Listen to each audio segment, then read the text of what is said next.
Talafalava, warm greetings and good afternoon.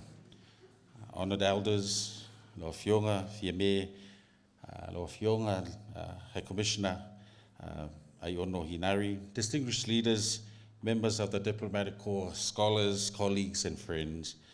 On behalf of the editors, Associate Professor Greg Fry, Associate Professor Gordon Nanau, and myself, as well as our contributors, our community of Ainga of scholars who have put a lot of love in this work. We warmly welcome you all to the launch of Oceanic Diplomacy. This is the second launch of this work, which was also shared with our other community of scholars, the Pacific History Association, at the National University of Samoa in December 2025. But we are honored that we use also this gathering of Pacific scholars, Pacific thinkers, to also share with you this work. And we acknowledge first our chiefly leaders and elders present today and the representatives of governments, diplomatic community, and academia. We come together not simply to launch a book, but to recognize something that was said on Tuesday, that deeper truth, that diplomacy in the Pacific did not just begin with the modern state and the current international order or formal treaties. It's always lived within all of us in terms of our cultures, relationships, and collective responsibility.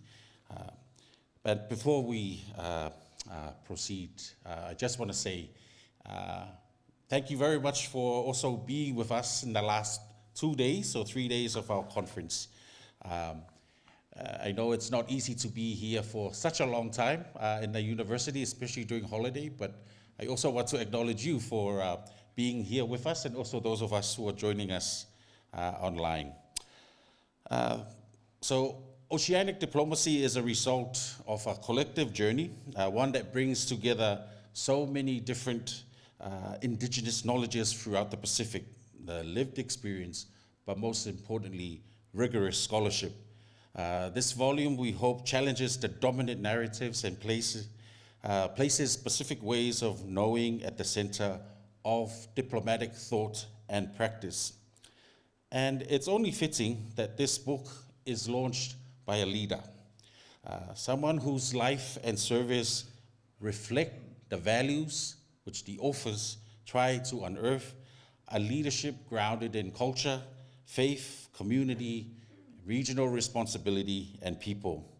It's my great honor to invite again our guest of honor to our conference, who delivered the keynote remarks, but to also formally launch the Oceanic Diplomacy book here today, Fionga Fiame Naomi Ta'afa.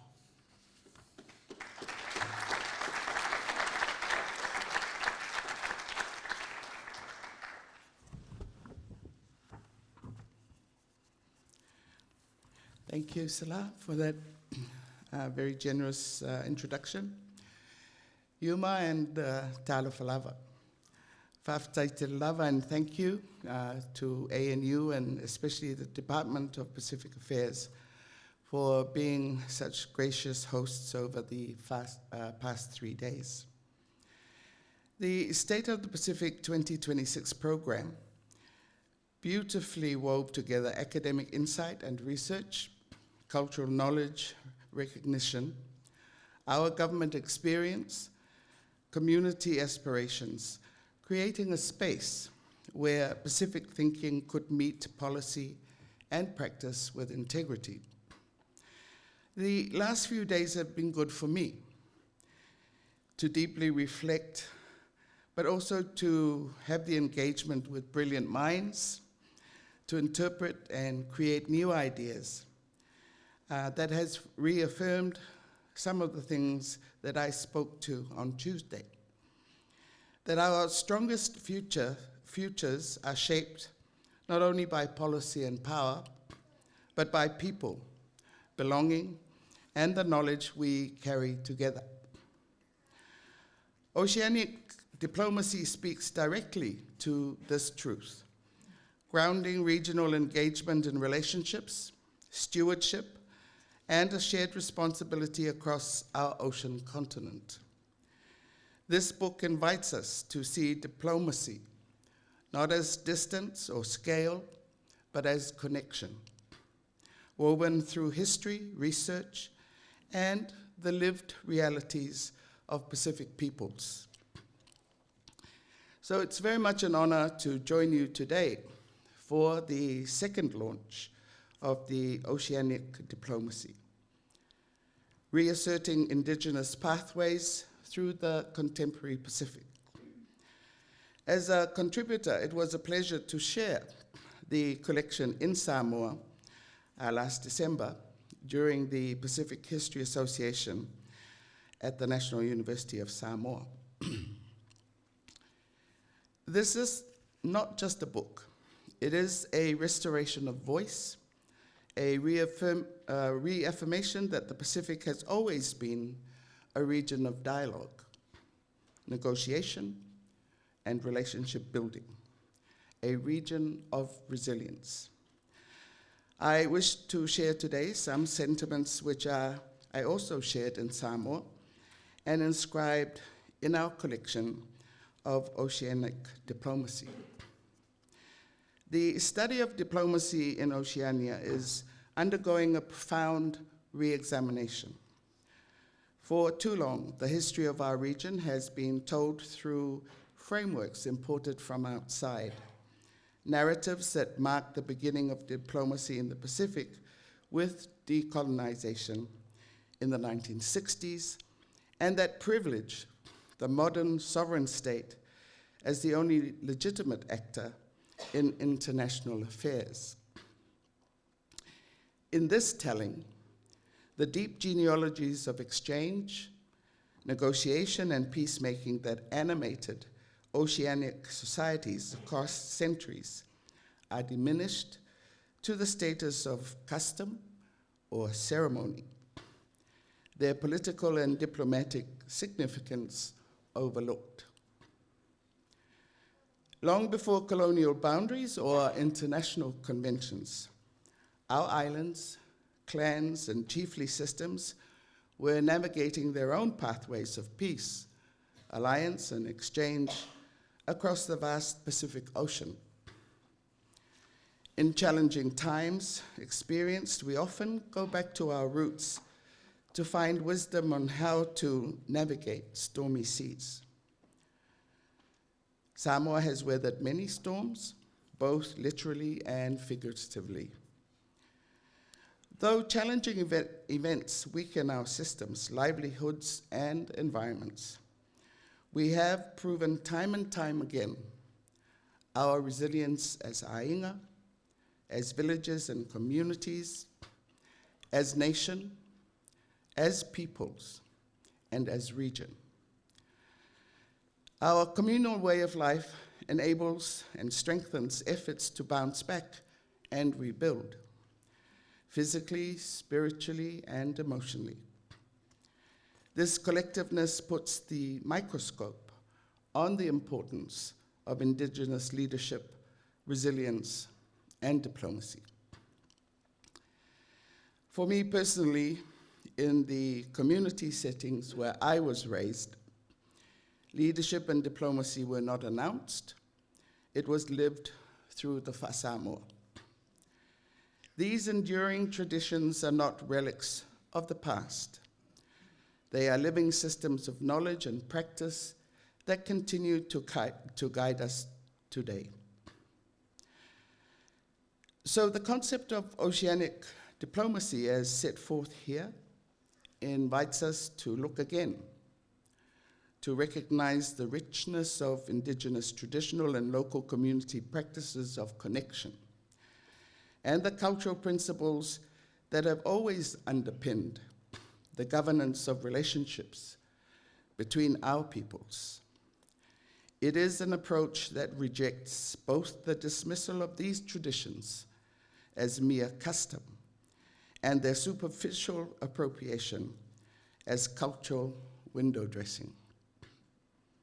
Instead, it asserts their rightful place as a vital source of wisdom for addressing the challenges of our contemporary Pacific, whether in resolving conflicts, negotiating maritime boundaries, or nurturing regional solidarity. Diplomacy in the Pacific is often described as a recent development, measured against Western models of treaty negotiations, ambassadorial exchanges, and multilateral conferences. While these forms are undeniably part of our present, they are not the whole story. To think that diplomacy began only when the colonial state receded is to deny the wisdom and practice of our ancestors, who for centuries sustained peaceful relations, resolved disputes, and forged alliances across our sea of islands.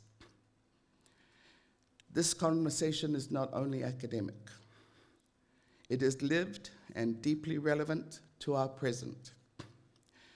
This book restores balance to that narrative.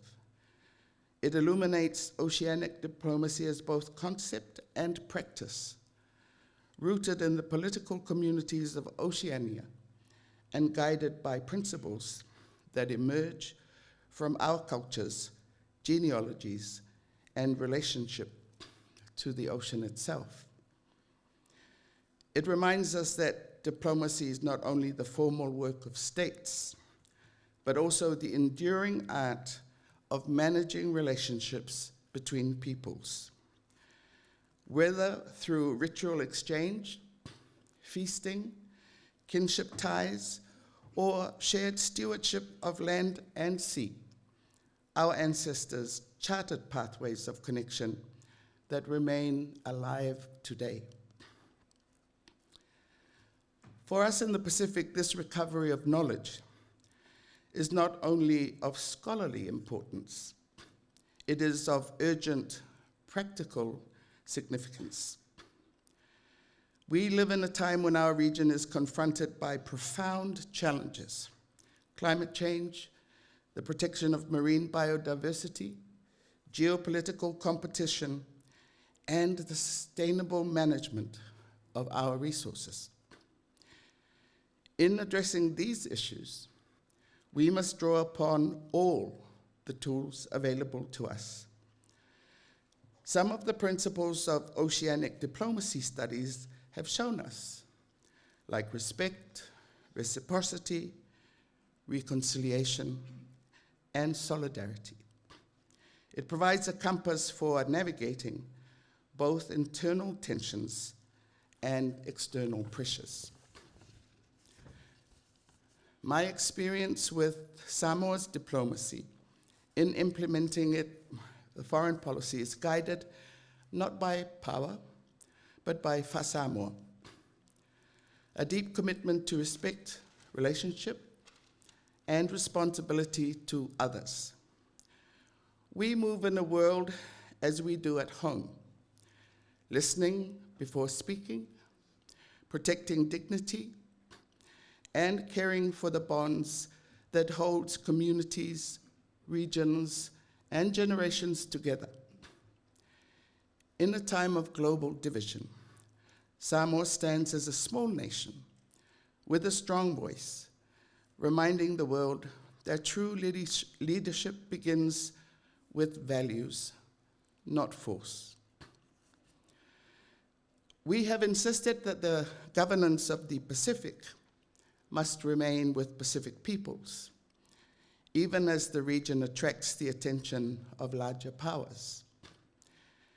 This vision, sometimes expressed as the Blue Pacific, is one of resilience, unity, and stewardship, a vision that resonates deeply with the traditions this book explores.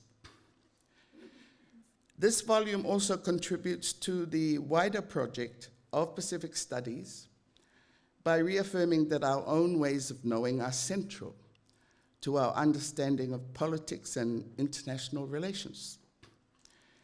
It speaks to the decolonization of knowledge as much as to the conduct of diplomacy. In doing so, it challenges us as leaders, scholars, citizens of Oceania to recognize that the solutions to our present challenges may lie as much in the wisdom of our ancestors as in the institutions of the modern state. It is therefore with a sense of gratitude and anticipation that I commend this book. It is an ongoing dialogue, a talanoa across generations and across islands, scholars, practitioners, and leaders, all contributing to a richer picture of Pacific diplomacy. May it inspire us to walk with confidence along the pathways our forebears created, while also forging new ones that will carry our peoples safely into the future. I acknowledge our authors and editors who have brought this book, this work, to life. There were many who supported this. Your scholarship and commitment ensures that our own ways of knowing are not only preserved, but placed at the center of global conversations on diplomacy and governance. On a personal note, on the generations of diplomacy, I reflect and want to pay my respects to some of my own family who have played their role in diplomacy. My mother, La'ulu Ftauman Mau Mata'afa, was our first female High Commissioner posted to New Zealand. It was a late career. She started when she was 60, after carrying out many responsibilities, and some of that being with my career, not only as a very young Matai, but as a fledgling politician. I would also like to acknowledge Her Excellency Aiono Hinari Betana, who is here with us today, our High Commissioner to Australia from Samoa. Hinari and I are first cousins. Hinari is soon concluding her tour of duty here in Canberra, and perhaps is also looking towards the conclusion of her very long service as a public servant for her country. Hinari, interestingly enough, was an arts graduate, somehow found her way into Treasury, and became a secretary to finance before she was recruited by our Foreign Affairs to undertake her current post. Well done, sister, and look forward to having you back home. So as we launch Oceanic Diplomacy today, let us do so with gratitude and anticipation. Gratitude for the wisdom of our ancestors, living through our generations and current diplomats and scholars, and anticipation for the conversation this book will spark. Conversations that will help us navigate our future with hope, unity, and resilience. Whaftaite lava, soifua.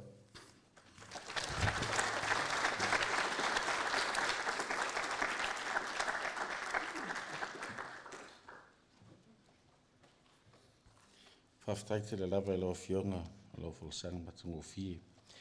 Thank you for those deeply thoughtful and inspiring words to launch, but also to celebrate this great collection. And in that spirit of celebration, we now turn to our next part of the program. This is more of an introduction and celebration of our authors. And if there is opportunity in terms of questions, Q&A, a panel with them. But we have quite a number of our authors here today. So we also understand if the Talanoa doesn't feel through, but we do encourage you to ask questions to our panel as they come up. And so on that note, I'd like to invite each and every one as I call out and to come up and, give us your reflection. I'm going to say 5 minutes, but it's actually 3 minutes. But share with us your contribution. And so I'd like to call on Greg Fry, please. Thank you.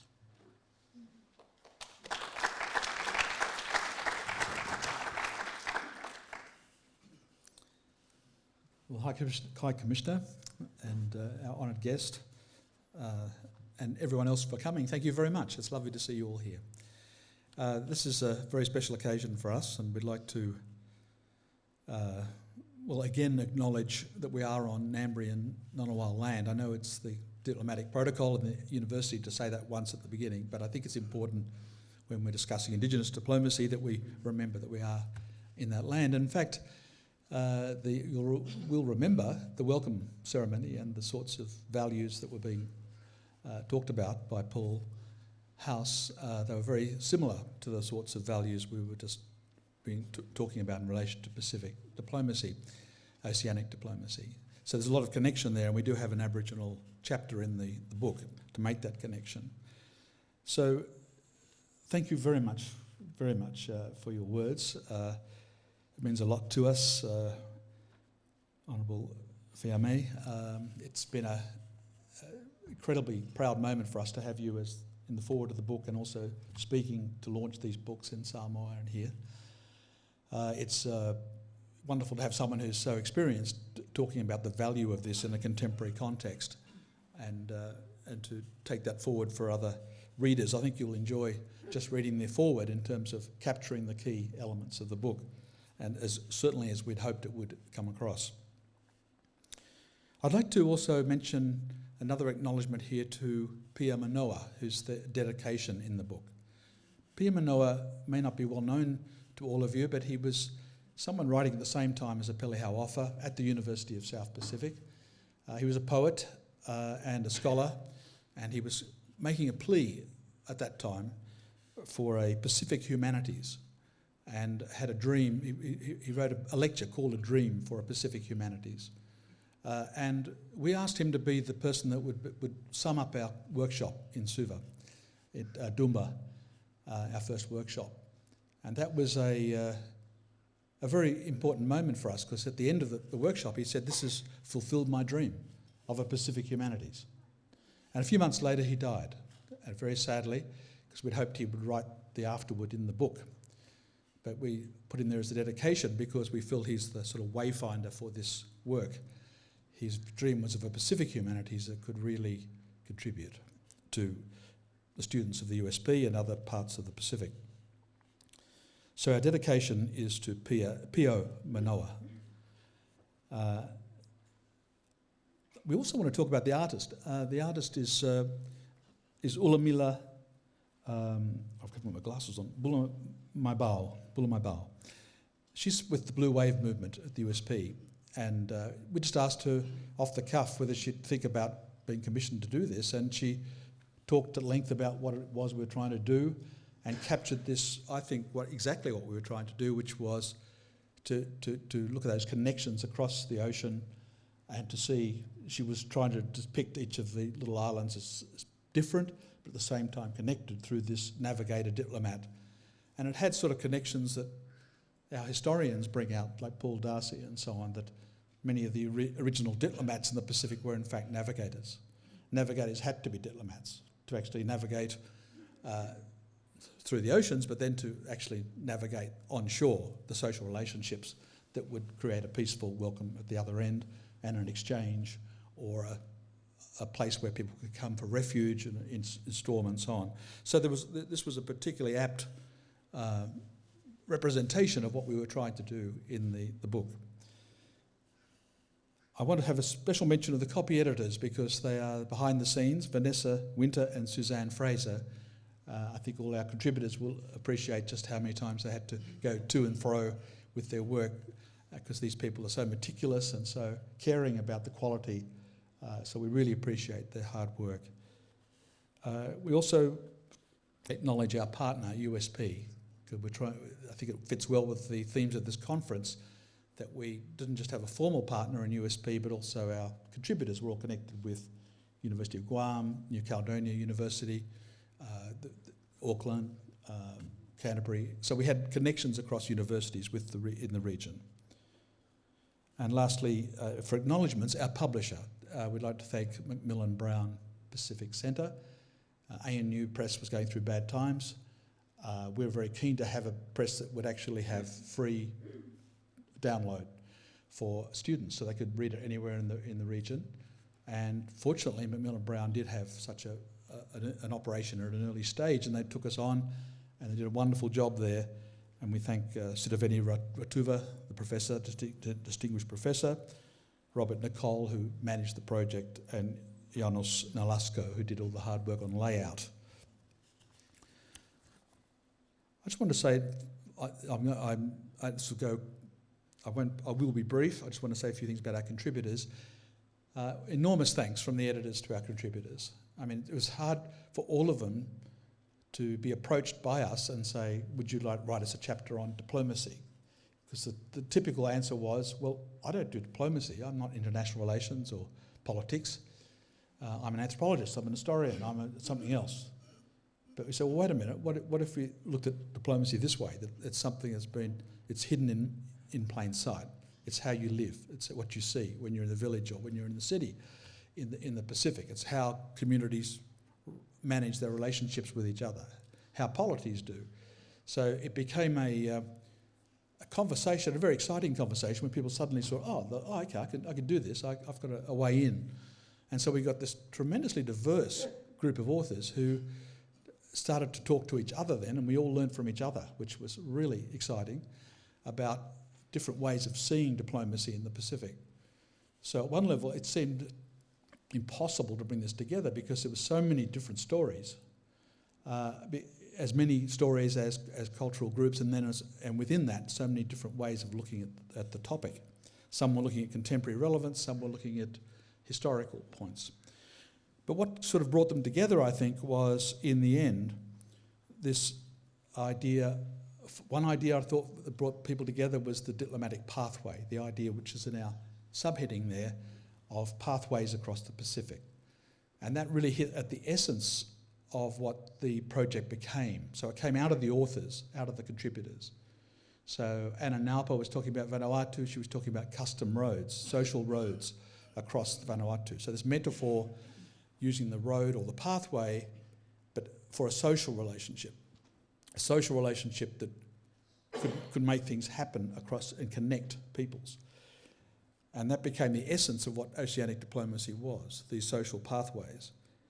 Robert Nicole, talking about Fiji, was talking about 19th century Fiji as being a series of diplomatic pathways between Vanua. And he was using a Fijian anthropologist as the source for that, who called them, I think, social pathways.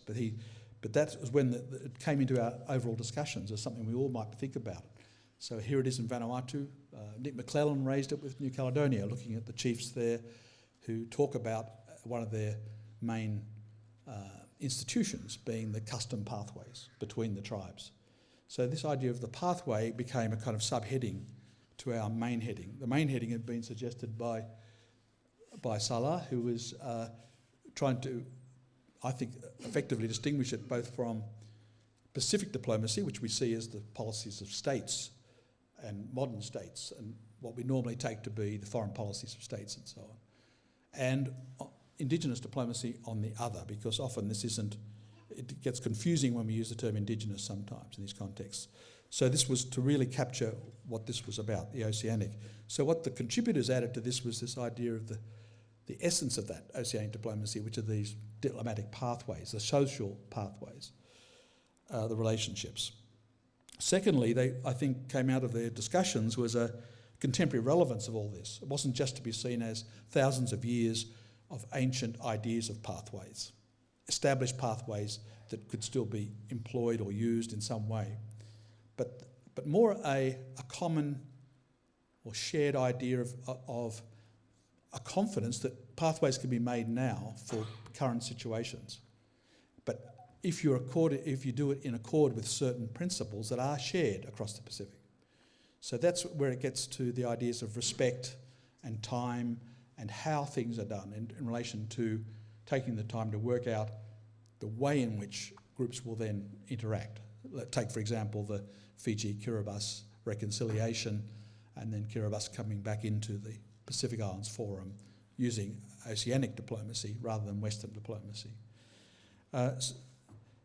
So contemporary relevance was a really important aspect of many of the papers, many of the chapters, and some of those either looking at negotiation of boundaries, negotiation of conflict, reconciliation, terribly important ways in which these are acted out today. Think of Jay Everett, he'll be talking later, but Jay's work on the Bougainville War, it just would not have been resolved without Oceanic diplomacy at Burnham Talks after all the failed Western diplomacy. The last point is that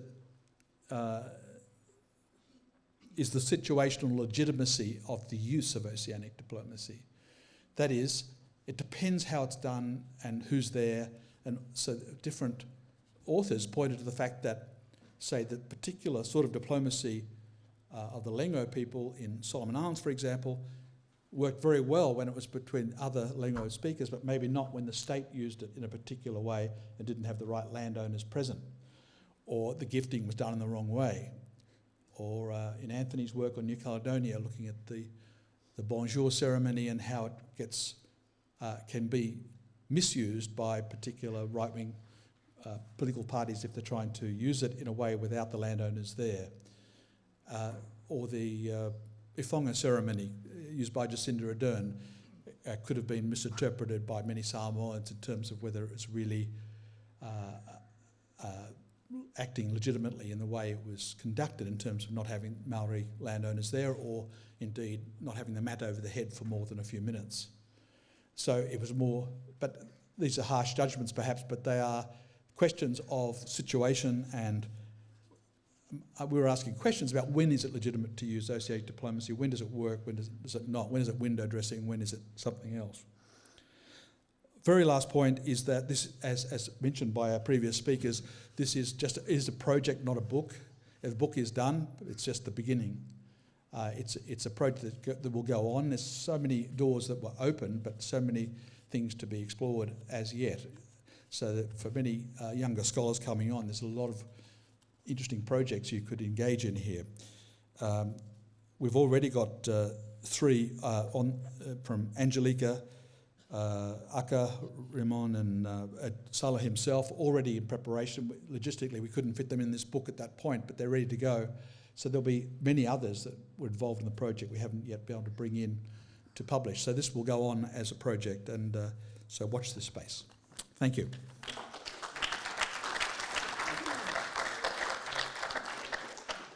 Thank you very much, Greg. Thank you. I'd now like to invite Associate Professor Gordon Nanau.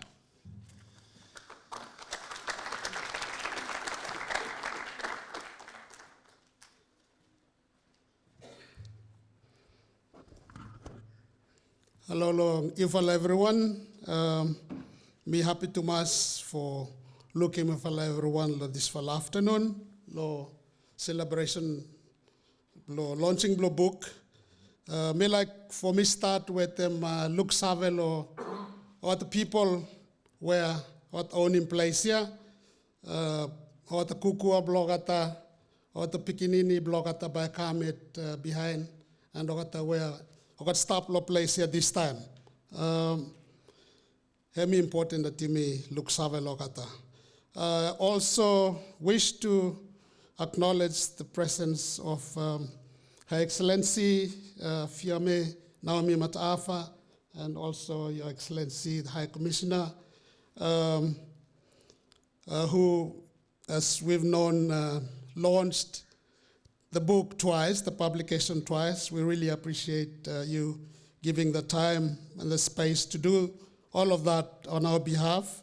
I also wish to recognize Associate Professor Greg and George for being the,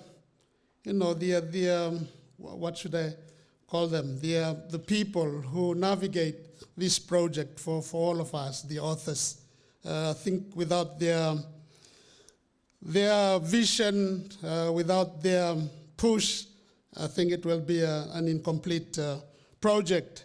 I came into the project very late. They already had a workshop in one of the bures at USP, and then after that, they asked me, "Can you be part of our group? Why aren't you joining the discussions?" So I got pulled in after the first workshop, and when they asked me, "Are you prepared to contribute something on oceanic diplomacy?" the first thought that came to my mind was, okay, maybe I'll look at feasting. So I decided I'll have a think around feasts, but feasts that are done in my part of Guadalcanal. So I can only talk about the Lengo speakers of Guadalcanal, where I'm from. So my chapter is, excuse me, I'll just say a bit about my chapter. It's not me praising myself, but just to give you a sense of what are some of the stuff that we talk about in each of our chapters. So my chapter is chapter 7. Please read the chapter after this. So it's on the supu and the popo diplomacy. It's basically feasting. Two types of feast that we have in my part of Guadalcanal. One is supu. I think you would see some of you who were in the Pacific Games. There was a huge mountain of yams and taros and the pigs that's the supu part of the feast. There's also another part of feasting which is called popo, and that's only practiced in my part of the island of Guadalcanal. That's where cooked food is presented in wooden balls, and they decorated those balls, and that's the way it is presented to important people. So same spirit, same insight, same values, but two forms of that same practice. So the practices, especially the supu and popo from Guadalcanal, basically, they come from their practice in my part of the island of Guadalcanal, but the inner values are more to do with respect and reverence. In my part of Guadalcanal, there are two words that they use. Kukuni is your respect towards your neighbor, your behavior when you're in the presence of your relatives or your people. There's also kikinima, which is a reference to reverence, your recognition of those that are invisible, that are probably present there in your midst.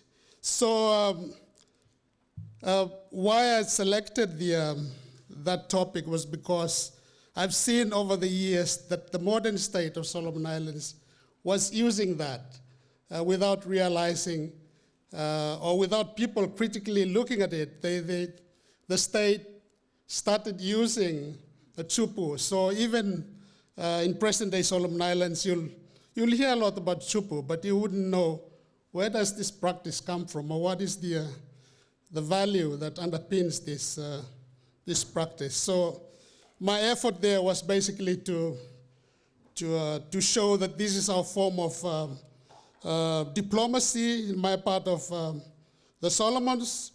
Traditionally, we use it as a way of reciprocity. You show up in one of my relatives' burials, I'll keep you in my mind.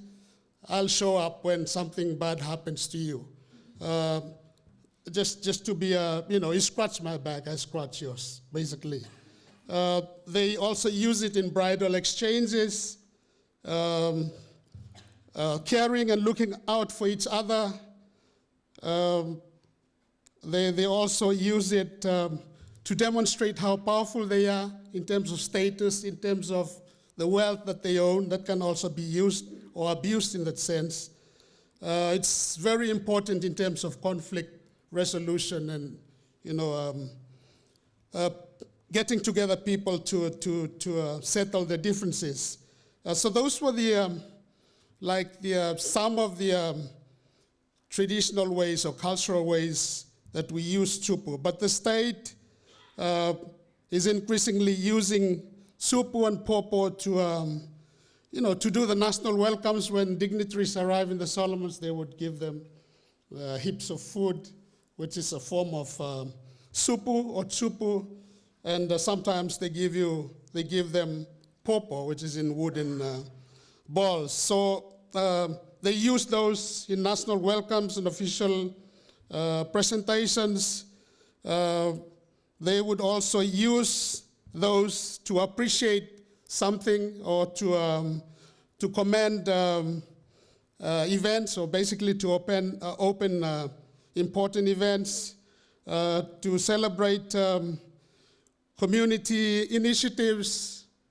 The modern state is using all of that, the tsupu and the popo, to perform some of those diplomatic gestures. Apologies, compensation, they're used in those different spaces. So the point I also raised in my contribution is that when these practices or ceremonies or gestures are used correctly, they're meaningful for people. But when they are abused or when they're not used in the spirit on which these practices were practiced, they can be failures. A very good example was during the ethnic tensions in the Solomons. The state and some of the leaders decided, let's do a big chupu here in the middle of town so that we reconcile these militants. Unfortunately, it didn't work because they had no idea who the militants were. The militants were not even in the discussions, but they performed that chupu with the hope that some miraculous things will happen. Unfortunately, that was a failure at the time. So these are some of the stuff that I raised in my contribution, and you'll see from the others' contributions that there's a rich collection of what we don't normally see as diplomatic practices that are in this book. So I'll stop there. Ndoko mamate atagetu masilwa.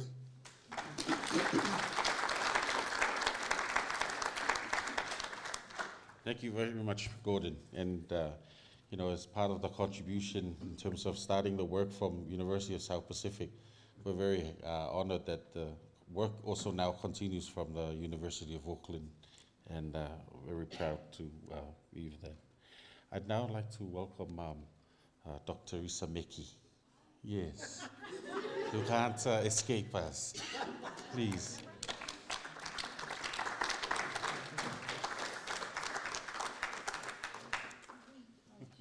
Thank you. I thought we were going to all sit out here in front, and then I'd have my colleagues, and then I'd tell them to go first, but I guess I'm up. Abinu Ogeta, my name is Teresa. So in the collection, I chose to write about the PNG house cry. When George came and told me to, well, not told me, he asked me nicely, would you like to contribute something to the book? And I thought, oh, I'm not in IR, or I can't do all this diplomacy stuff. But then there was, during that time we had COVID, and I watched Sir Michael Samara's house cry on YouTube, and it was so moving, and I think it was the first time we had a very public house cry event. And then just listening to all the speeches and how people would go and talk, and it was It was all the different nations, big tribes in PNG coming together. And I think of all the traditions that we have in PNG, the house cry is one that I think will last forever. Like we have traditional bride prides. Some people can afford to do that. We still have tribal fights in some areas, but the house cry is the connecting one that brings everyone together. And there's certain events and speeches that happen during the house cry that would not happen in any other place. Now, those of you who watched Sir Michael Somara's 10-day house cry held in Port Moresby, there was some very uncomfortable conversations that happened when his lawyer, Karangakua, brought up a case that did not sit well with the family and people close to him at that time when Somara was ousted in his seat. All of these issues, if you were not sort of attuned to how things are done in PNG, you would think, why are they talking about this at such a delicate time? But a house cry gives the opportunity for people to come together and renew relationships, bury the hatchet, fix problems. It's also a time for chastisement that people in that atmosphere would take it, which they would not take in any other situation. And the concept itself has been contemporized. I have the example of the late Jenalyn Kennedy, who was abused by her partner and murdered. And every time there's a situation where the nation has to come together, you always hear the term house cry. And when Somara also passed away, our brothers and sisters in Vanuatu held a house cry in the MSG headquarters, so that was really heartening to see. And it's just an avenue to share something that's always been in PNG, and I think it's one thing that will continue to be in the country. Thank you, Tomas. Thank you, Teresa. I'd like to invite Nick McLeod.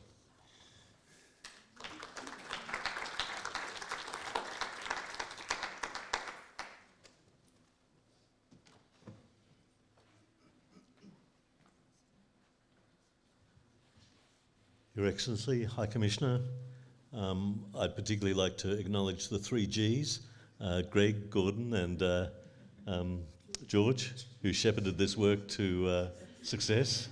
Well, it's like herding cats, so they did a good job. To ANU for the platform. My chapter was about a contemporary issue. There's a number of historical studies in the book, but I wrote about the Kiamu Accord, an agreement in 2009 between customary chiefs in Vanuatu and New Caledonia, the FLNKS independence movement in New Caledonia, and the government of Vanuatu. This is about an issue of maritime boundary disputes. The disputed islands of Matthew and Hunter, as they're known, have been contested ever since Vanuatu's independence. And there are ongoing negotiations between France and Vanuatu. This is a broader issue in our Blue Pacific, the history of Olahenga and Tokelau, the Minerva Reef. As the forum comes together to build unity in the Blue Pacific, these are not matters of history, they're matters of contemporary debate, discussion. And as a journalist, I reported on the Kiamu Accord when it was first signed in 2009, but this was a great opportunity to dig in much deeper and make me realise how little I understood about what was going on at the time. Because this is a multi-layered process. It was about the chemin coutumier, the roads between customary leaders in the islands, Loyalty Islands of New Caledonia, and the southern islands of Vanuatu. It was about how those pathways were mediated by national councils of chiefs, the Malvatu Maori in Vanuatu, the Sina Coutumier in New Caledonia. How those chiefs related to politicians, be it the French government, the FLNKS, the government of Vanuatu. How the FLNKS related to Vanuatu as fellow members of the Melanesian Spearhead Group. How Vanuatu related to its former colonial power, France, and how the FLNKS related to its current colonial power, France. All of these layers, almost like an onion, to peel them away and to try and understand about each layer, but also how they interconnect. And I realise as an outsider to both countries, there's an awful lot in there that takes time to understand. And as I say, I wrote about this nearly 20 years ago, and I'm still learning. So I want to thank this project for talking with people like Anthony, particularly Anna, who opened some doors for me, both intellectually and literally in Vanuatu, to talk to people.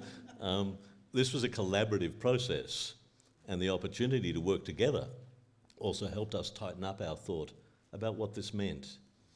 And it's been a really interesting process that, as people have mentioned, is not over. The editors will be pleased to know that someone's read the book. I got a call from the last December, there were some negotiations between France and Vanuatu over negotiations about the Matthew Hunter issue, long promised. I got a call from the French embassy raising questions about my chapter. Common problem. And saying we couldn't find this on the web, this particular piece of information. And I explained that I didn't get it off the web, I got it from my relationship with participants in the Kiamu Accord that had developed over 20 years.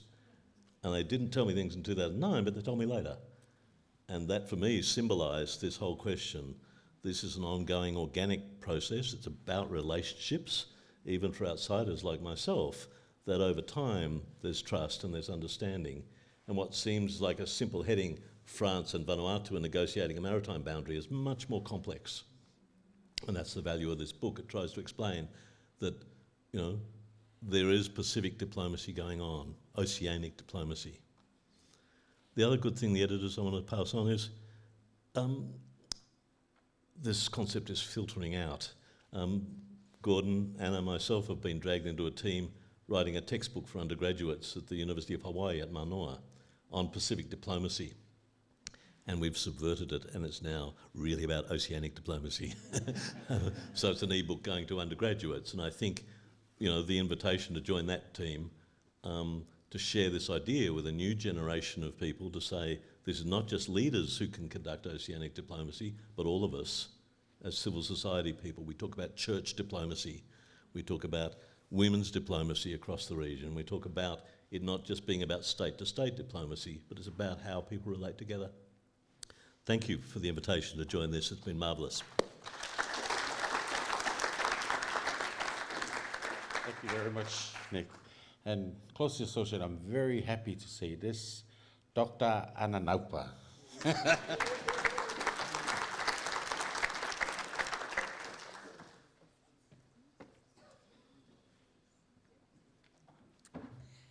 Mai parapa musu, asese pongi ra o teme enur ihi, ngana walim ngambri, asese pongi hongu ra fiame, and mataafa, ANU, the editors, the Triple G threat.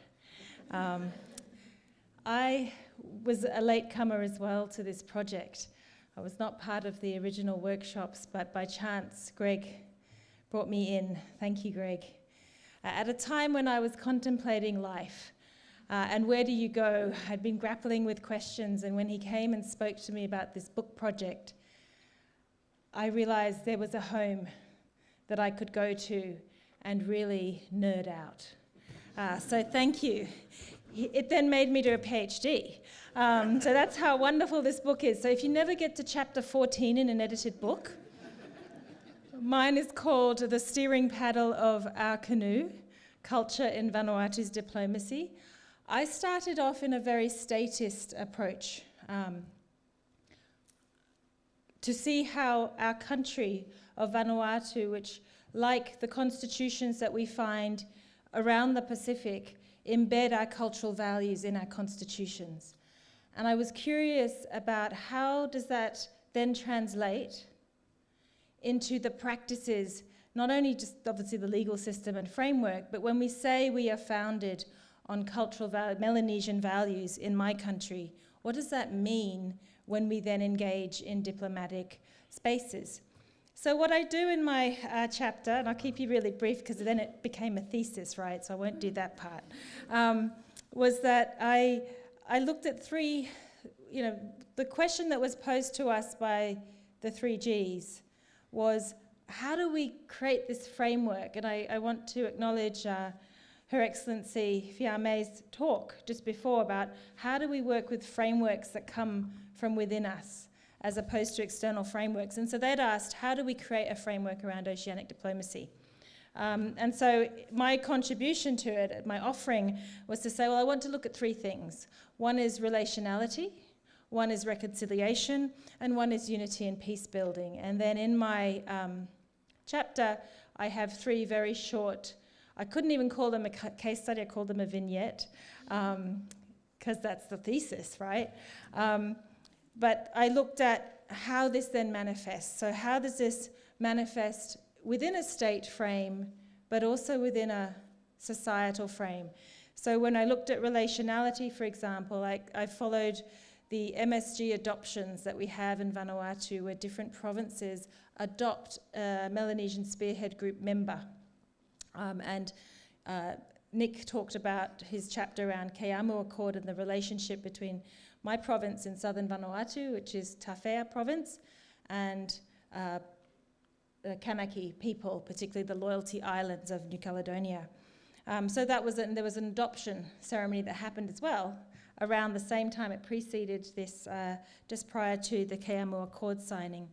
In reconciliation, I looked at a 2010 case where there was a dispute, a diplomatic dispute between Fiji and Vanuatu over the handover of a chairmanship of the MSG. And as we know, at that time, Fiji had been suspended from the Pacific Islands Forum. The MSG was its remaining home. And there was a conversation, differences of opinion around whether or not to hand chairmanship over to then Bainimarama.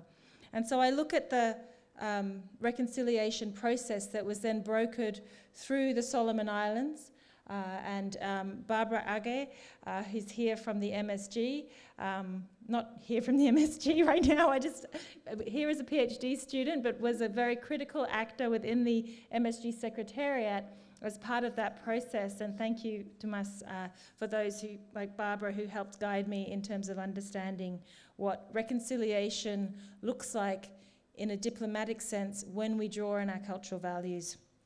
And then thirdly, because Nick was hanging out in my province in the south with the Keamu Accord, I headed north to other people's province to look at the Solomons border. And I look at how peace and unity was brokered through, particularly around Motalava Agreement and the maritime boundaries there. And you know, talking to a whole range of people who were involved in the process of how the law of the sea and the negotiation process only could take the conversation so far. The rest of the distance needed to be done through our oceanic diplomatic ways. So I just want to say one thing this project also taught me in the process was that not only was I incredibly privileged to have time with a wonderful group of authors, and be guided by a wonderful group of co-editors, but also that when we write and talk about things that are so important to how we live and exist and how our ancestors have been in the over time in the Pacific, the importance of bringing voices into the accounts that we share. And so I like to use lots of quotes. I also like to look at where the references come from, so the citational politics, to look at how are we acknowledging the knowledge that has already been produced, and how do we keep building on it rather than acting as if it does not exist. How do we bring them in to our writing, how that we can then pass it on so that the next generation of students and interested scholars and so on can grow there. So thank you, Tomas. Chapter 14 is the second last chapter. Thank you very much, Anna. I'd like to invite Dr. Jaden Everett, please.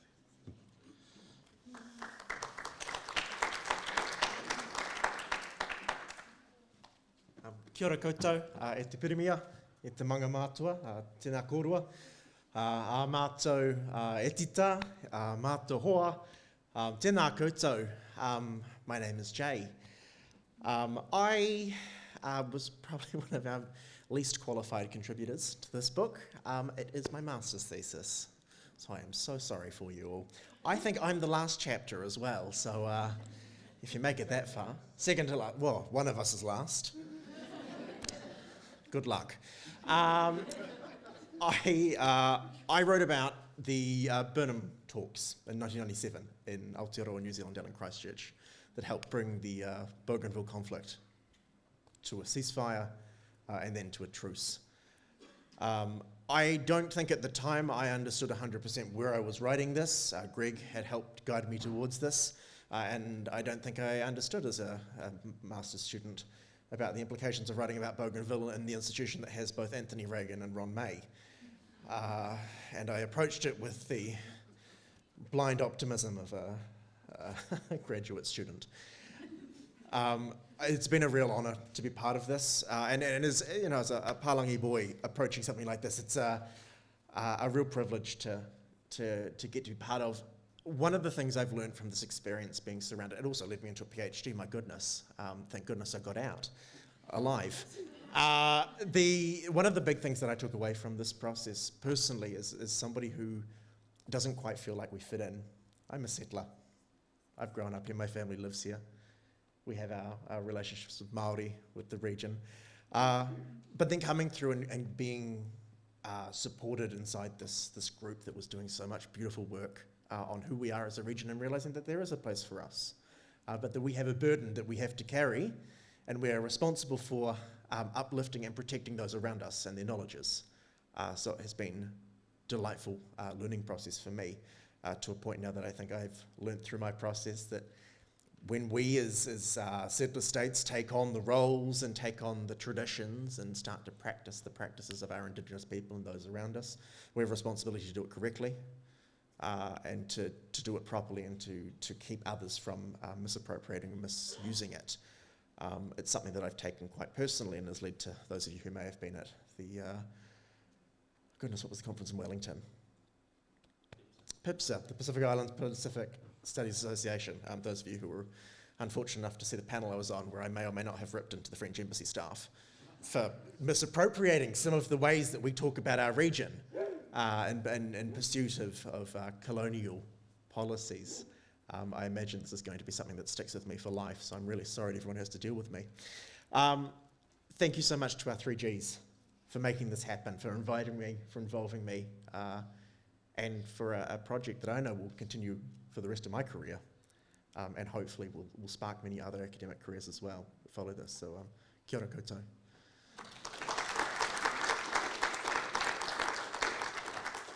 Thank you very much, Jay. And finally, Dr. Anthony Tutungoro from the University of New Caledonia.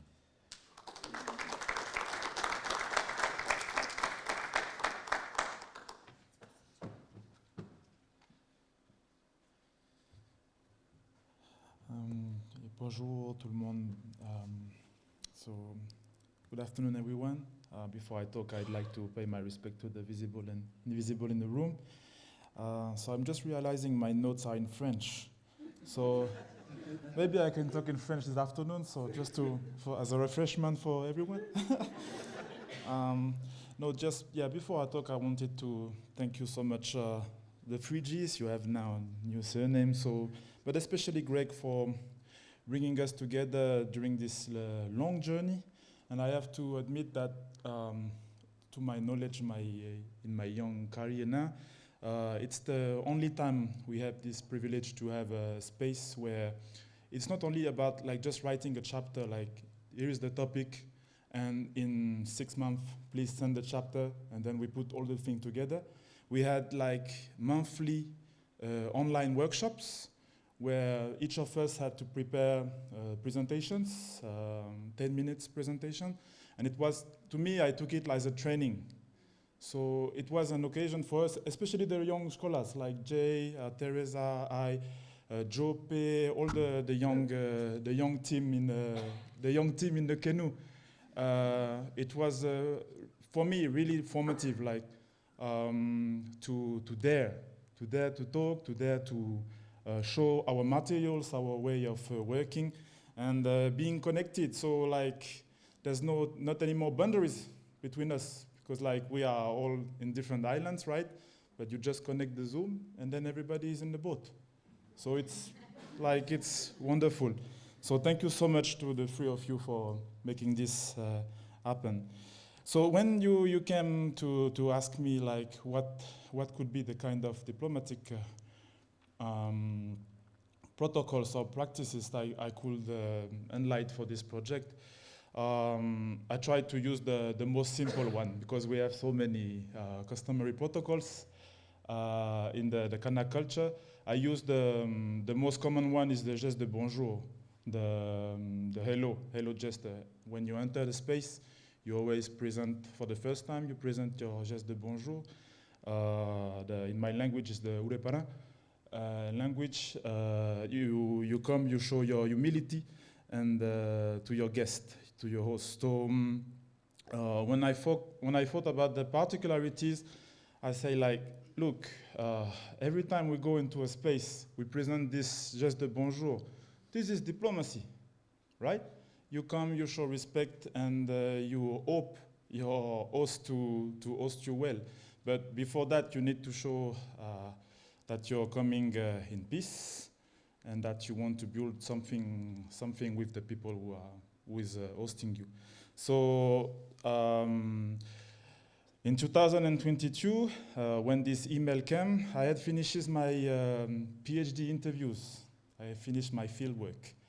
And I realized that if I want to go into diplomacy, this diplomacy subject, I need new materials.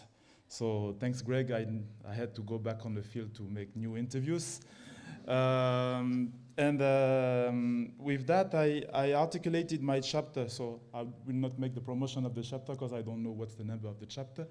But I tried to articulate on 3 levels. And in fact, so I got back into the ancient times to find this geste of bonjour, that it's a gesture that has been made for millennia, right? Centuries. So I tried to put all these materials, like, first of all, how do culturally we present ourselves? And rather than talking too much and taking into consideration the panel we had yesterday morning, I would like for this short presentation just to give you some words, some quotes I got from the field. And to resume this aspect, this is the words from one of my fathers, Jean-Claude Tutugoro. He gave me this in 2019. That's how he said. So for in a space, there can be people, there are new people arriving. It has always been like that in history.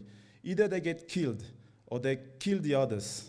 So there is a civilization, a culture that disappears on both sides. Or they find the combinations to be together. And that's what happened here. We have always absorbed cultures from elsewhere.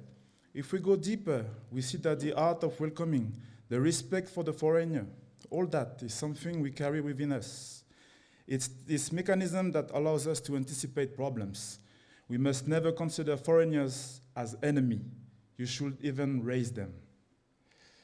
And in my observation in this chapter, I saw that the political parties, especially independence movement, use these protocols to make politics in an internal aspect and also in their relation to other parties in the country.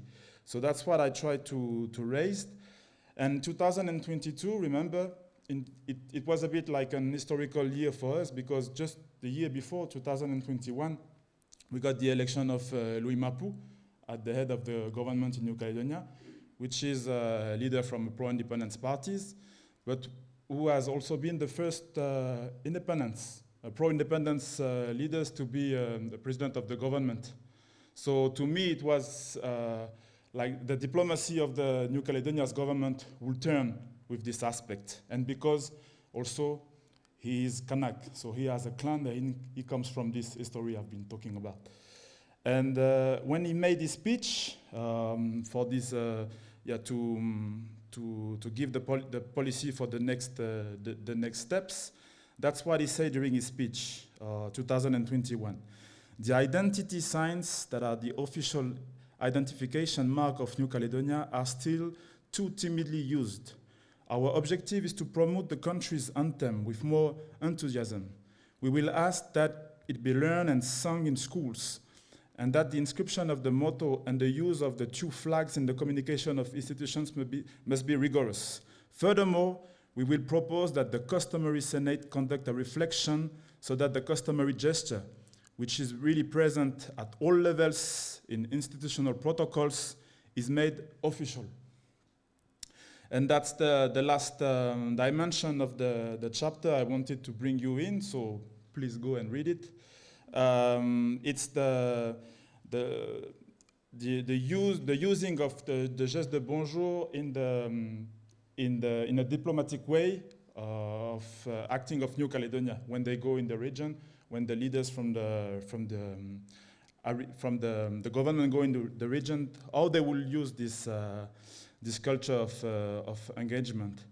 And that will be the last quote, and the last quote I will leave you with is the words from Salā, which was at that time, 2022. I made this interview with him. He was an advisor of Wimapu at the government, and that's what he told me. It is in the Pacific that I learned a lot about Oceanian protocol and the value of Melanesian, Polynesian, and Micronesian protocols, because I have been in contact with these people a lot, and I have seen the important diplomatic dimension. I weighed my words of how our leaders and our officials often manage to resolve or find solutions to any conflict or any issue. When you arrived in the Pacific, you feel at home. People welcome you as if you were part of the same family. And that's what I don't find here in New Caledonia. Of course, because of the colonial system we are in, and I think we have a lot to learn, especially in Oceanian diplomacy. Because I think that Oceanian diplomacy is not only about politics, about economics, or even about climate change. It's about how the people interact with each other. We interact in our practices, in our encounters, the way you talk, the way you smile, the way you greet. Thank you very much.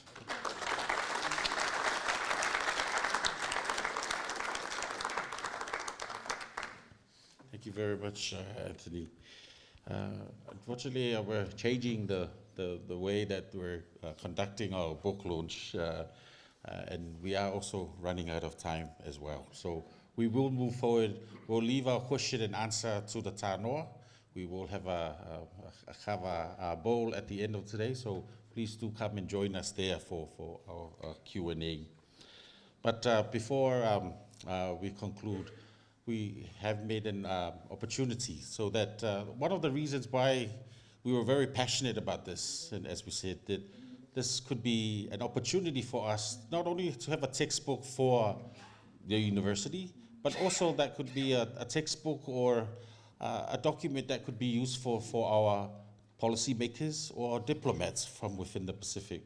So today we're very grateful that the Dean of the Pacific Diplomatic Corps, Her Excellency Aiono Hinari Petana, is here to share some reflection on her view of the book and to also guide us to our next project. After.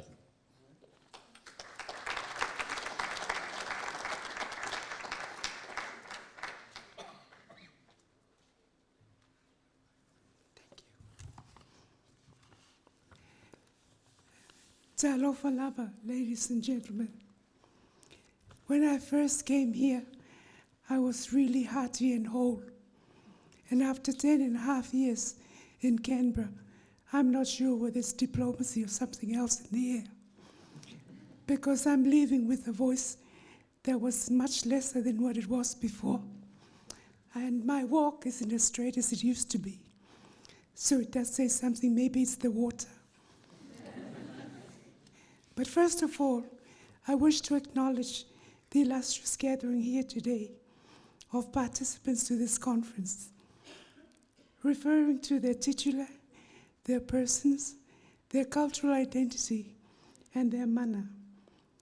From the presiding clergy of the member of the clergy who opened our conference with a beautiful prayer, the Dean of the ANU College of Asian Pacific, Professor Helen Sullivan, the keynote speaker, Her Excellency Afionga Fiame Naomi Mtaafa, the Excellencies, members of the Diplomatic Corps, all the speakers, participants and elders, especially the collaborators on this monumental work, on relational diplomacy across our vast ocean.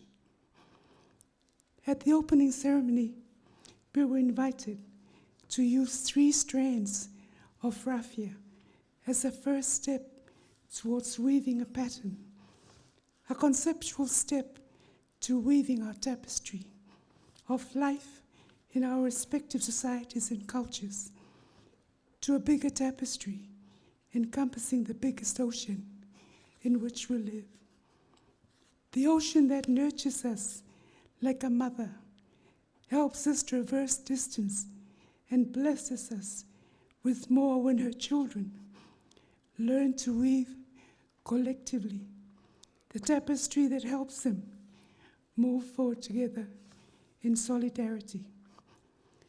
This is why this collaborative work is so vital for us to understand and use as a strategic guide as a region to navigate our way through international waters of dissension and uncertainty, using our tried Indigenous knowledge and wisdom of conflict resolution and practice diplomacy in the past amongst our countries, our beloved Pacific. I think every diplomat and students aspiring for a career in international relations should use it as a reference to guide them in their chosen pathway. I wish I had this at the beginning of my term here as a diplomat. But I have to say that when I was called to come, my first objection to the Prime Minister at the time was, I'm not a diplomat. I haven't a clue what I'm going to be doing. But you know, when I look back and reflect, it is my cultural identity. It is my spiritual identity. And the things that I learned, basically as PMA was talking about, in our own home grounds. Now, VMA has made reference to our relationship. I have to say, though, I may be older than her in age, but she's older than me in wisdom.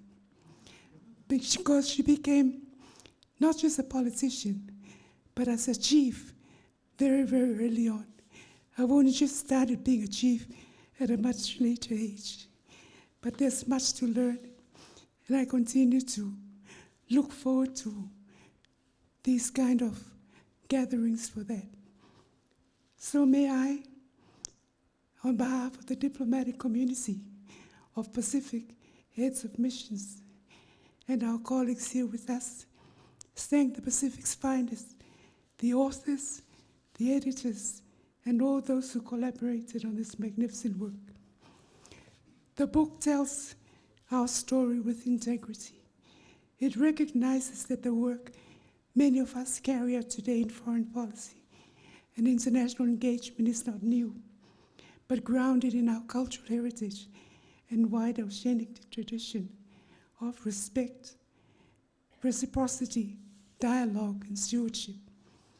And in reading some of these chapters, which I've already started, I see our daily diplomatic practice reflected back to us, not as adaptation to external models, but as the continuation of indigenous systems of leadership and negotiation that remain both relevant and necessary in confronting today's challenges.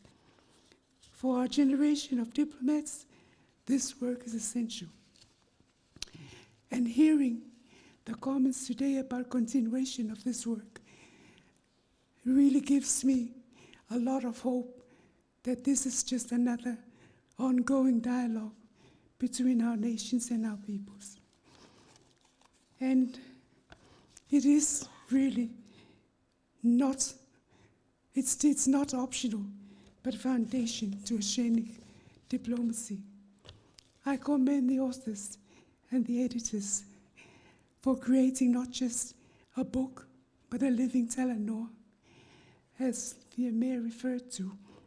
And I echo the call for more partnerships between scholars and practitioners so that together we may carry this wisdom forward for those who follow and navigate the Pacific's future soifua mai manuia.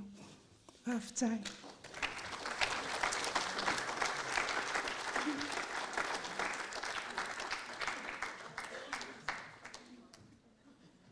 That was just a perfect ending to the speech, and as the lights, it wasn't planned.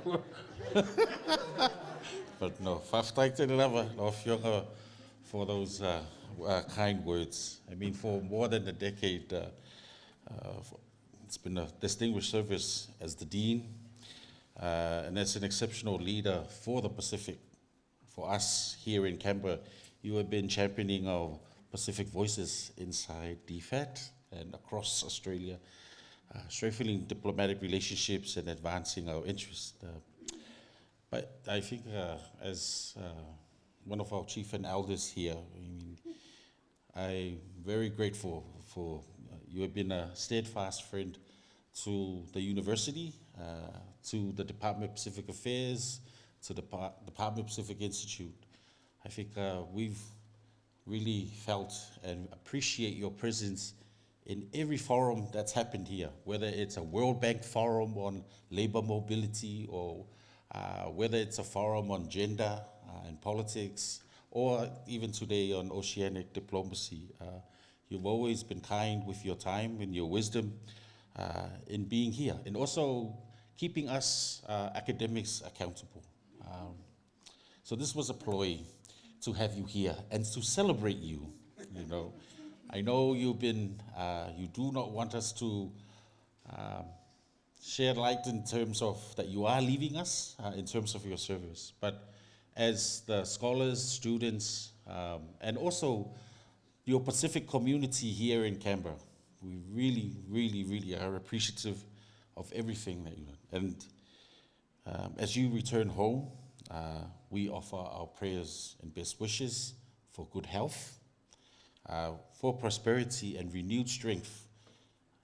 Our family, our country are waiting for you, but whaftai te rava for everything you've done, for all the support and mentoring for the last decade past, but also in the years of steadfast service through public service. And thank you for also inspiring the other team of our diplomatic corps to always be part and have a talanoa with our students throughout the last years. Whaftai te lava. The students have a association, have a special presentation for you. Whaftai.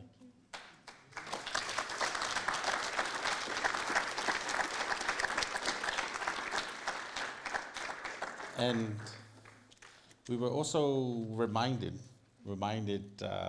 this week, Greg, I know you also don't like this, but Paul whispered to us on Monday, and you know, you're someone very special to this project, to this department, and all of us here in terms of your mentorship, not only in ANU, but at the USP and across the region. Congratulations on your recipient of the Order of Australia. It's important for us to celebrate.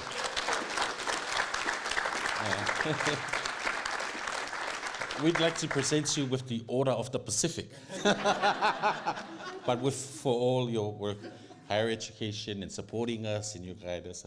This is a gift from the Student Association, everyone here. Congratulations.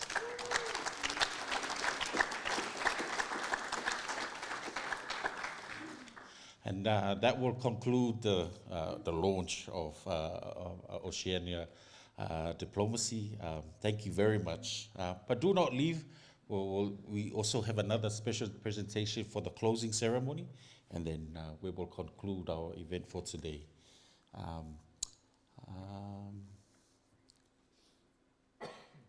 Okay, let's do it. I'd like to invite Cousin.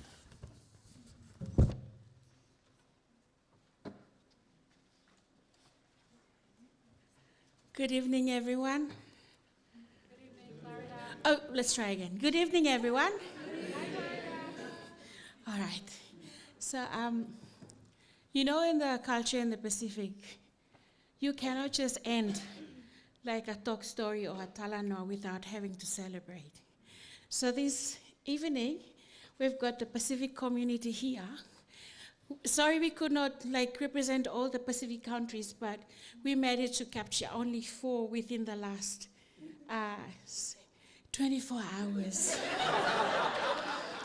No, we're doing it the island way, always the last minute, but it's always the best. So we are very happy to represent the Pacific spirit, the Pacific family, and we want to thank you all for being here in one way or the other. Those of you who live here, those of you who have come all the way from your countries to come, we just want to thank you. Please take this piece away with you. Never mind if our hands don't really go with the music. Never mind. You just sing with us. So please make welcome our girls. Leanaola. So we will be dancing 4 songs. One from Tonga. One from Tonga, one from Tuvalu, one from the Solomon Islands, and one from Samoa. We'll do 2 first.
Oh, I'm very happy. I was trying to find a way, how do we change from gear from the other launch to the closing ceremony, but this was the perfect way to start off our closing ceremony.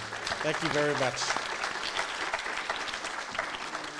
I'd like now to invite Honorable Fiebe. You have a special presentation you'd like to make. Yes, you do.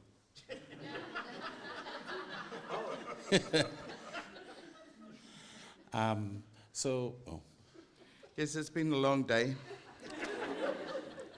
Well, you know, having received the invitation to keynote at this important conference, I thought, well, what can I take? So what I have here, and I want to present to the School of Asia and Pacific Affairs, is this was actually produced as part of the gifts to the CHOGM leaders when they came to Samoa for CHOGM in 24. So the presentation is actually a specially commissioned 60 tala note, which was commissioned to celebrate part of the celebrations and commemorations of our 60th anniversary of independence in 2022.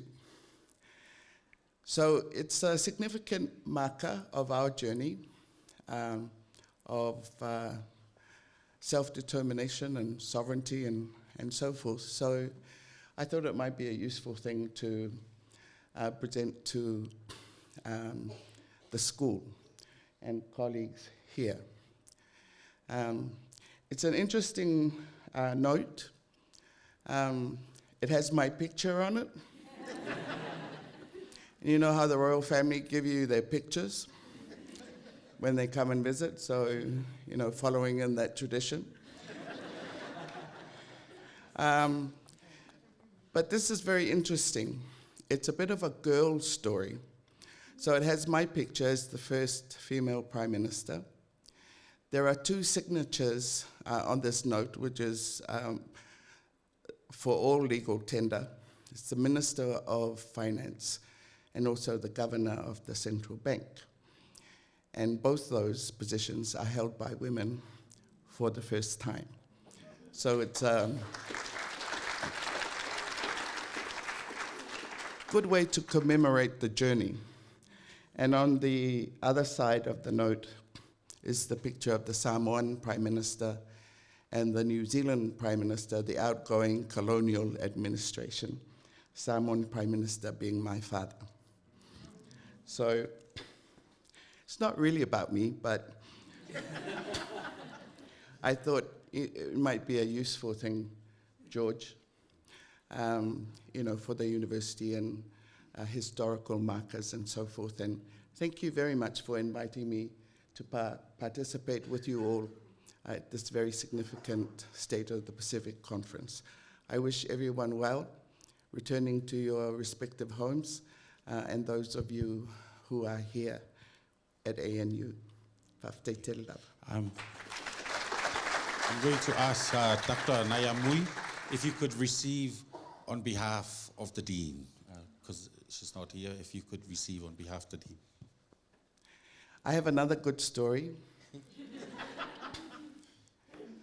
I actually knew this lady's mum, who is one of our first warrior women political leaders.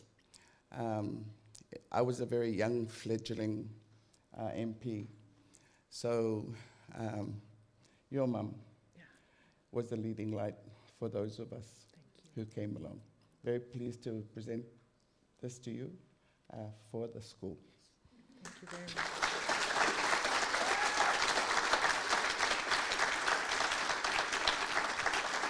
And go ahead.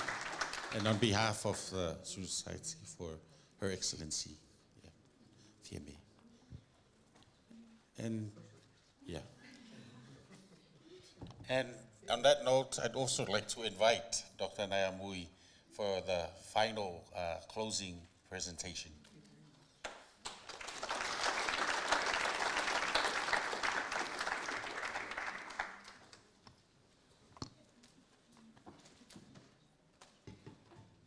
Ulo, ulo, ulo.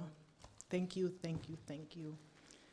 Pues ay naman rania para tukan til tilian rob, tukan pahas, pe pues ay naman rania ya hu nganawal pe ngandri ngambri ramat pe pihin. I acknowledge Nganawal and Ngambri people, and thank you for just an incredible few days.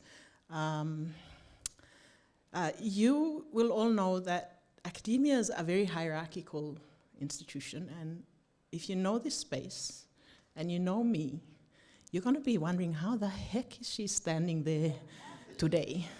And I'm going to probably introduce this through a story rather than to explain myself.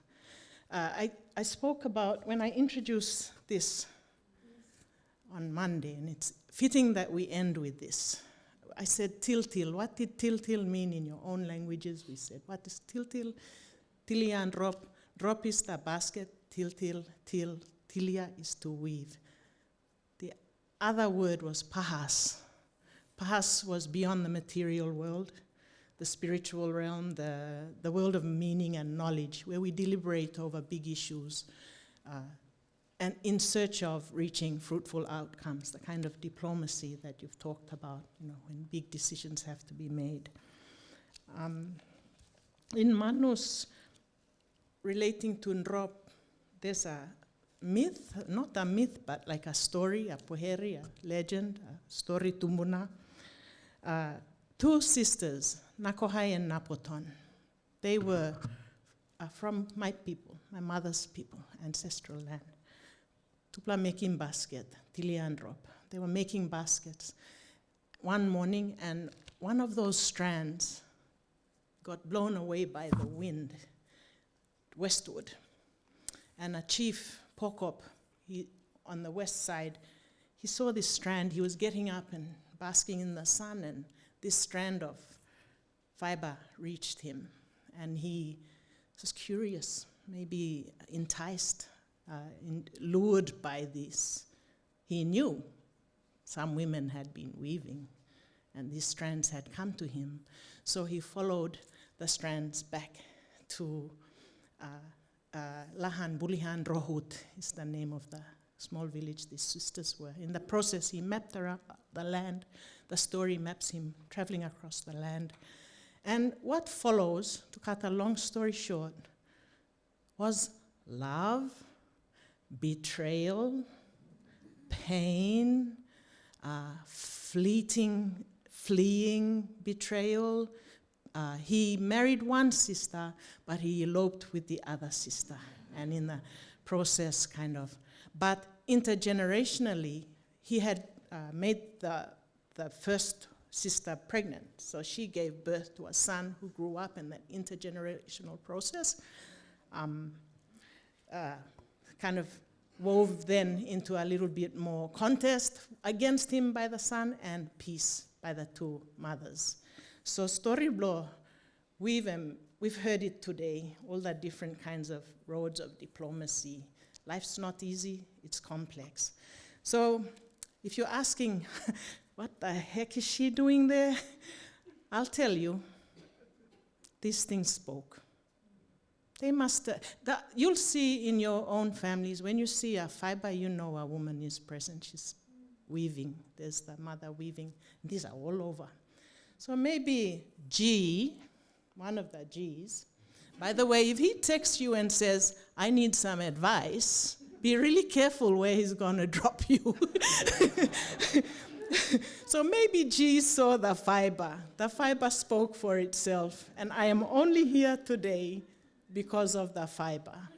Not because of me, because the fiber speaks, and our ancestors, that ancestral knowledge speaks. So I wanted to return to all of you. Did you bring your fibers? I did put homework. I didn't say just go off and do your... Did you bring your fibers? Anyone? Put your hands up. I'm just going to display this. This is just for display. This is one that I'm making.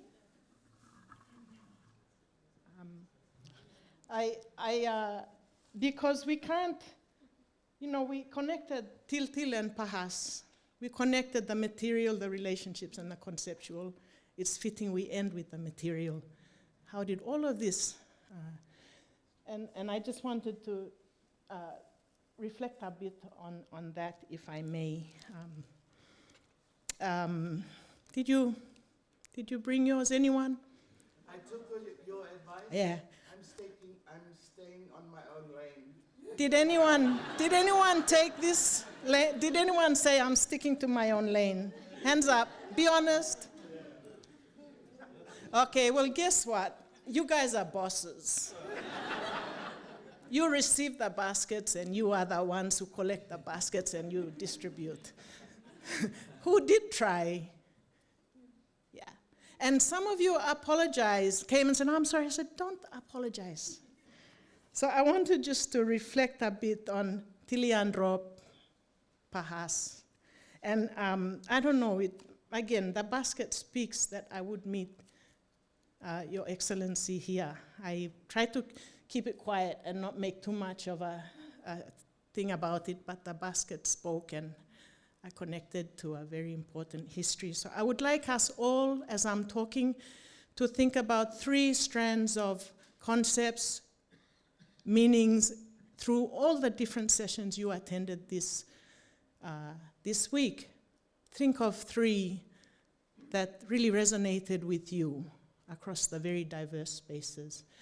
1. 2, I want to acknowledge, we are sitting here amid some really senior Pacific scholars and scholars of the Pacific, meaning it doesn't matter where we come from, we are in this room because we love the Pacific deeply and we care for the Pacific. So, like I said, it's not usually me that will be standing here, it's usually someone else. So I acknowledge all of those elders and scholars who have kind of paved the way for all of us to be here, and our ancestors. And I acknowledge, like you, I acknowledge my mother. I can't be here without my parents, but particularly my mother. And I wanted to kind of reflect this through her. When she died, my first basket, this is my 7th basket, and I give them away. And the first one I began making with manus fiber. And when she died, it was unfinished. It was supposed to be a gift to my mother, and it was unfinished. So in manus, the aunties helped me fold it, and we placed it in her grave. And basically, I kind of found peace with myself to say, these strands, each of us, the grandchildren, the ideas, the concepts are woven into a basket. Our work is never finished. So it was my way of saying, Mom, you've left, but that work, your stories still go on, and we continue. So that's what I do with the baskets. She had some interesting messages for me. We all are parents or children, so our parent-children relationships are beautiful. We have some nice relationships in families, and she had some things like, as I grew up, she'd say things like, some things are not meant to be written or said. We kind of heard this resonate. You don't have to say everything, and I've always wondered what she meant by that. And when I began my PhD, she would then, next thing, PhD is permanent head damage, PhD. It's not, she'd kind of be skeptical about it. And she would also say, you need to come home to do a PhD. You make him PhD blow master, then you must come to place and make him PhD blow place. You can do the white man's PhD, but you must return home to do a PhD based on home knowledge. And so she also taught me, and you learn when you begin weaving, or if you continue weaving, the power, the unapologetic power of weaving. Our women don't seek permission to weave. They don't seek permission to give. They don't seek permission to make when they need to make it. They just do it. And that's a form of power that we must recognize and be unapologetic about. At the same time, Mom was full of contradictions. You heard today, this week, was full of contradictions. People use the word political economy a lot, and then what came to my mind was political settlement. At what point are we going to compromise and accept the dodgy and the, every conversation was a political settlement, the pragmatic reality of the complex world that we live in. And so I say this because when my mother died, I cleaned her rooms with the family and told my brother, Mom doesn't belong to us, she belongs to the world. She's who she is, so let's try and collect her materials. So in the process of collecting them, I found out that she had writing. And I was like, come on, Mom, you said not to write everything, and you've gone and written everything. So, that is what it is. We live in a world where we want to acknowledge the traditions. We don't want to overdo the new, but we are also, that generation particularly, we were talking about it earlier, the generation of our parents and our grandparents, they ushered in the written word, and we've embraced the written scholarship, and now we are challenged to find a productive energy between traditional knowledge and the kind of knowledge we have here today. So I don't think that's a bad thing. I think actually that's a good thing and something for us to nurture and to embrace, and in all its complexity. The other thing, in 2019 when I went home, a year before she died, she saw me making a basket, and she, like I said, I was always aware that she knew I had to go home and learn, but at that point she said, you winning me now, me no sabe making basket. You've now surpassed me on the basket. I don't know how to make a basket. She saw and recognized. And why didn't she know how to make a basket? Like many of her generation, the educated elite were taken from communities and taught in the system because they had to be taught and groomed and nurtured to take on that national leadership. So that knowledge, by kind of necessity, had to disappear along the way. So again, contradictions and generational learning. What we think we might have lost, we can learn in the next generation.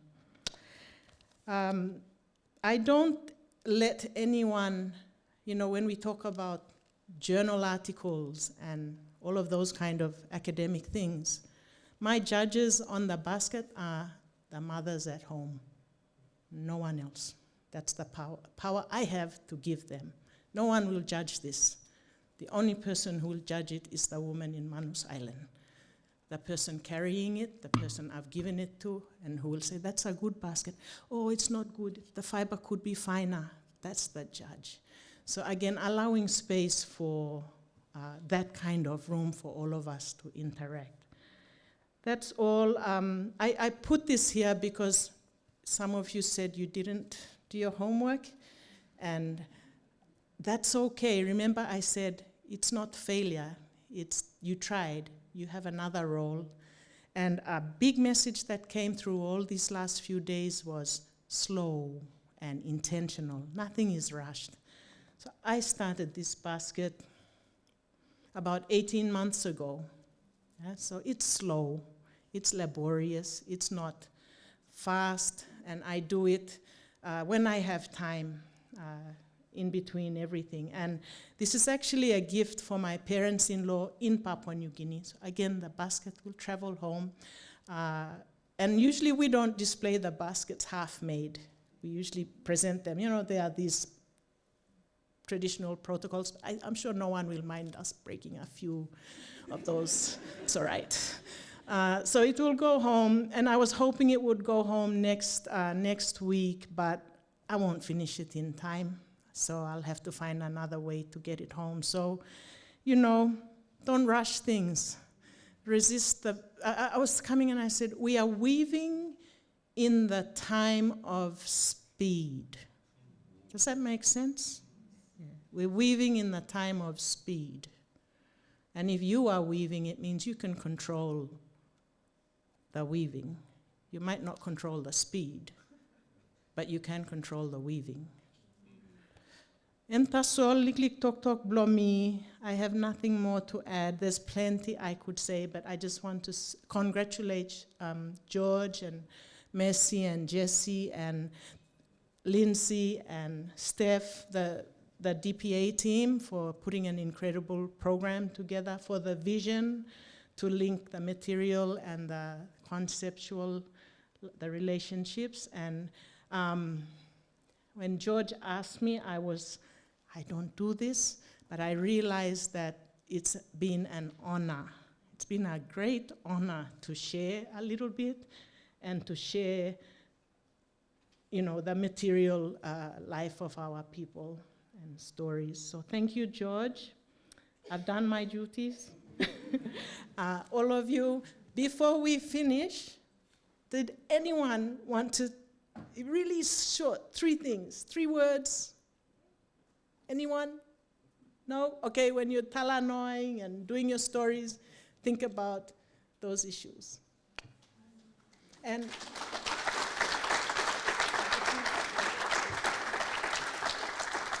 Thank you very much, Naomi. There's a special thank you that the students are now presenting to you as you make your way.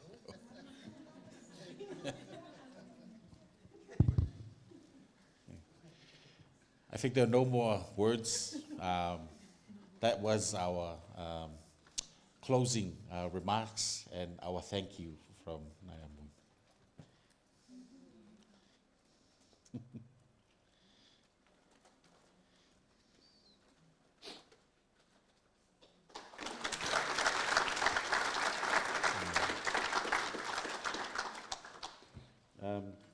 So thank you very much, everyone. We still have a duty to also express our thank you to everyone who's been part of this. So this conference happens every 2 years. It used to happen every year, but we've been very fortunate that in the last few months, starting from last year, we had an exceptional committee who has been behind it all. And so I'd like to, please allow me to acknowledge and name the people behind the scenes. So we are all in support. We are grateful for all their work. So as part of the group behind it all, there was a committee consisting of Dr. Rochelle Bailey, Professor Meg Keane, Associate Professor Sonia Palmieri, Associate Professor Graham Smith, and Dr. Amanda Watson. Thank you very much to this group who were instrumental in the advice to bring together the panels and also to form the wealth of knowledge and to weave it all together. But leading it all in that group was Dr. Mercy Master. And so, Mercy, please do come to the front.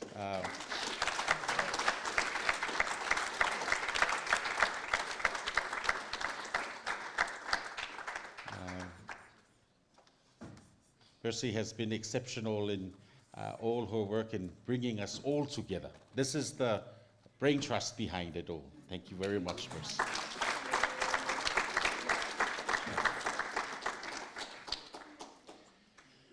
And we could not do this, stay there, Mercy. And we could not do this all, we cannot do this all without those who make our team great. Our support team, our backbone.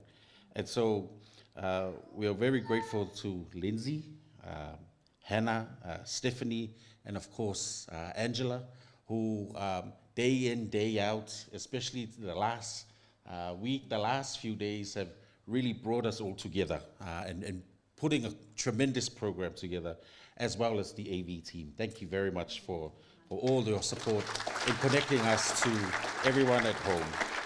But this could not have been done without the leadership of Dr. Jesse Chella. Jesse, come on down. Jesse really pulled us all together for us. And, the last big group, and we're very grateful, when push comes to shove, it's our students. We're here because of our students of in our class. But in our partnership, in our committee, it's our students that also come through in terms of, we didn't want them to just pass the microphone, I reflected on this with the dean. What an exceptional group you have, and I said, we just don't want our students to volunteer and pass the microphone. We want them to own this conference. And so thank you very much to the president, Naomi, Clarinda, and the rest of the executive from the Student Association. You have all made this truly our conference, our Pacific, in the hosting, but also the 24-hour dance team. We didn't expect that, but I was forced to, but I'm very happy that for everything that you've all done. And we hope to continue this in our next few conferences. But thank you very much to the conveners.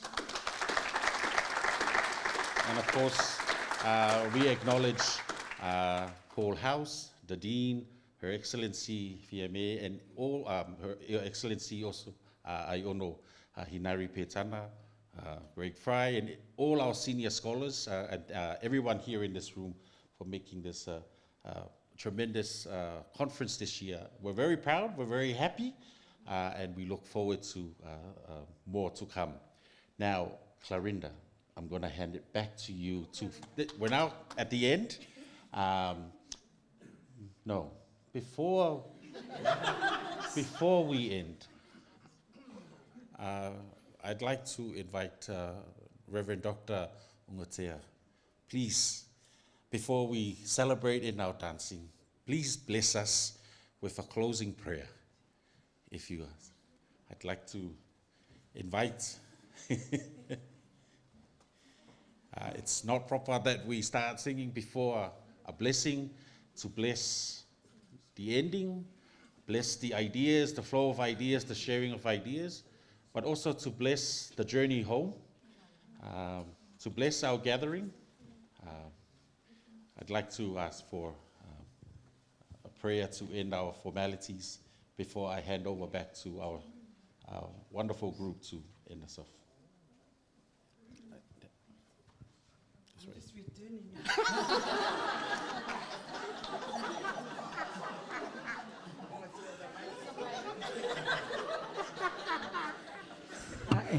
That's what happens when you're too long, George. Yeah, I found out that the thing was in my bag. Sorry, I think I said. We thank you, Heavenly Father, for these 3 days. We offer the discussions to you. May the words that we have heard be implanted in our hearts, that it shows in our service to others. We ask these things in your name, Jesus Christ. Amen. Malo. Thank you very much, Ferdy. And now, Clarinda. All right, so where are the ladies? Come on, girls.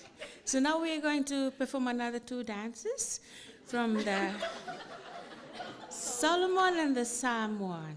So we did 2 before for the 2 T nations, Tuvalu and Tonga, and now we're doing the 2 S's.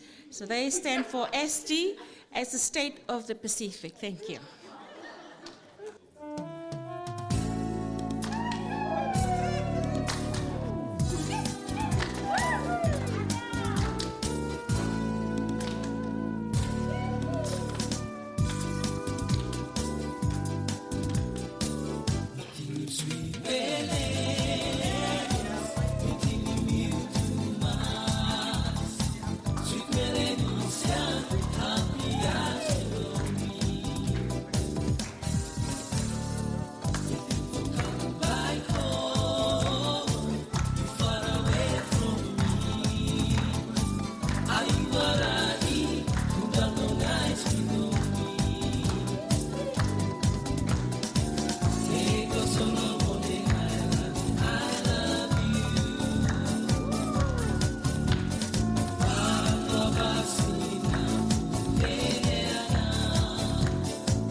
Tango fiele aso muai amua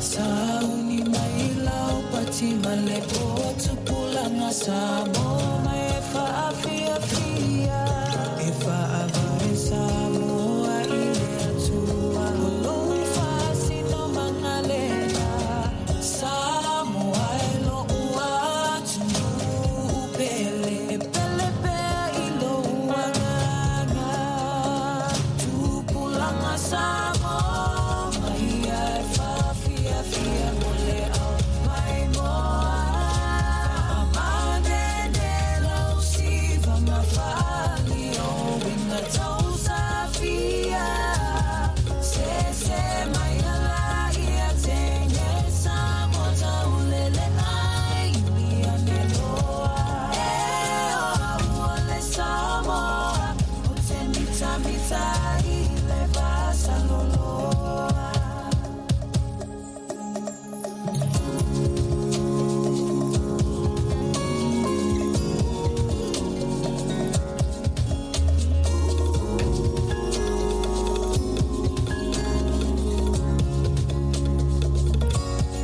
Tama matine Samoa ia e mana tua Malu e mafita o ainga Ai mise o matua Aua o soulu mana I manuia E mawai o ele fia fia Ia tu mawile tu mafina wimelele E silile amo itamua Tulanga Samoa Mai ai faa fia fia mole au mai moa Amane ele lau si Papa faali o minga tausa afia Se e mai ala ia teine Samoa taulele ai ulia neloa Ule Samoa